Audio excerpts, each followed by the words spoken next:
Good afternoon and welcome to today's news brief. Today is Tuesday, July 5th. The president of Los Cabos Civil Court, Juan Luis Araiza Diaz, recognized that while other directorates are in charge of issuing fines, the civic courts deal with the nonconformities of the people who receive them, and said one of the highest fines corresponds to those who park in spots marked with blue for handicap access. He pointed out that these fines for parking in handicapped areas can reach up to 100 UMAs, which is more than 9,000 pesos. He explained that when a person goes to the civic court to try to get this type of fine withdrawn or reduced, the answer is no, since those spaces must be respected. He said that the same thing happens with tickets for driving while intoxicated or the use of electronic devices.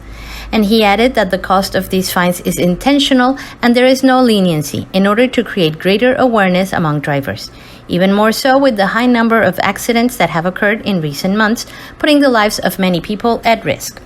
In other news, the coordination of the Federal Maritime Zone, SOFEMAT for its acronym in Spanish, acted on a request from the Port Authority to inspect Pelícanos Beach in cabosanlucas after various citizen reports indicating the presence of people living among the rocks. Personnel from SOFEMAT, the police, and the Port Authority found a camp full of garbage on the site. The presumed invaders seemed to live among garbage, and after the inspection, mattresses, clothing, surfboards, and a considerable amount of garbage were removed. The coordinator of SOFEMAT, Miguel Dolores Flores Valenzuela, mentioned that this type of situation is frequent, and he reported that regarding this particular incident, they got to the beach with the support of a service provider who offered a boat to transport the personnel from SOFEMAT and the police to the place, and while they didn't find anyone, they collected 10 bags of garbage. Flores Valenzuela added that the squatters had set up a makeshift camp where they slept at dawn. The surveillance and cleaning of the beaches is a constant job, said the coordinator of SOFEMAT, and while SOFEMAT personnel cannot arrest anyone, they request the intervention of other instances so that they can act accordingly. Finally, Miguel Dolores Flores Valenzuela added that they will continue to monitor the place with the support of the Port Authority and the Secretary of the Navy to prevent people from settling illegally again.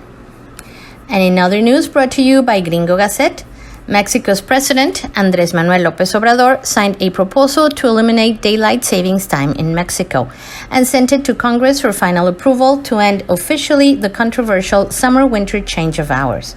An exception for the northern border states which follow the U.S. hours is included.